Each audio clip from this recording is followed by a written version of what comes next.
Thank you very much for coming back with us to part 3. Now, we were talking about fusing just before the break.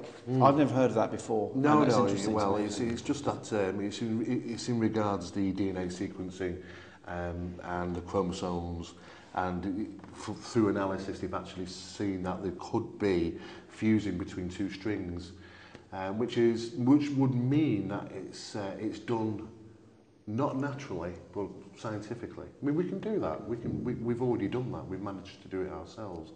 Well, not obviously not me and Dave, but scientists. So that's what you do on the weekends. But it's already been done. It's already been done. It's already been created. But it does look like there may be possibly some evidence to say that human DNA had been altered not by natural means. Really?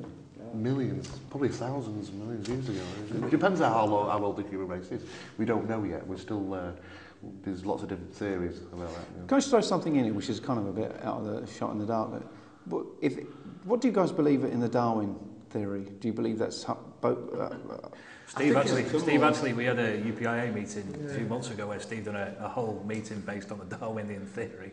So I'll let Steve handle. Well, I mean, his theory came from visiting an island one day, and he saw a bird, and he was watching it, and he recognised how long its beak was, and then another one came along that looked identical, but its beak was longer. And he said, "Oh, that's interesting. Why should that bird have a longer beak than the other one?" And he thought, well, obviously that it must have evolved a longer beak purposely to do something.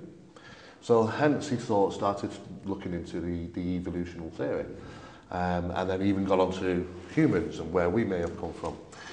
There's massive holes in the Darwin theory, unfortunately, but it's something that's required for people to learn. You know, because it's that fundamental question, isn't it? Where we come from. I think the origin of species is one of the greatest works of fiction in the last we don't millennium. know. The origin of the human race is pretty much, as far as I'm concerned, out there. Who knows? You know, it's unknown. There are lots and lots of different theories as to where humans may have come from, but part of the evolutionary process, one of the ideas Steve's been working on is that of Bigfoot, the cryptological content. Where has Bigfoot evolved from? Where has he gone off on that chain of progression? Yeah, so where did he actually originate from? Or did we all? Yeah, because Darwin doesn't take that into consideration. If there are such things as Bigfoot, I mean, there seems to be plenty of evidence. I mean, apparently last month one was running down a highway in America and slammed into the side of a car. And then got hit by another vehicle before it ran off into the woods. And apparently, the other vehicle was a police officer's vehicle. And he went back and he wrote a report up, and he was absolutely shaking, basically, because he couldn't identify what it was. About an 8-foot large man running down. The funny thing is a couple of weekends ago in Manchester, I saw a similar thing, but it was a stag night that had gone completely horribly wrong. But you may joke, but we've actually got 3 or 4 cases in the UK of not dissimilar things. You've got Cannock Chase, the big man on Wild Cannock Chase. Yeah. You've got Walker's Wood Reservoir in Stalybridge, which is not far away.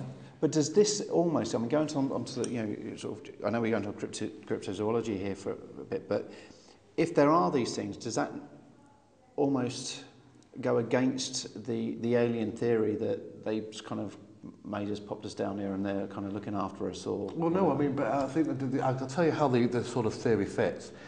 The theory is the people that are out there who come up with these ideas basically say that there was alien intervention thousands upon thousands of years ago. They looked at the human race, which really at that time were nothing more than just humanoids or hominids, like Bigfoot. In the sense of speaking, okay. You know, they are human-like, but have origins of ape-like as well.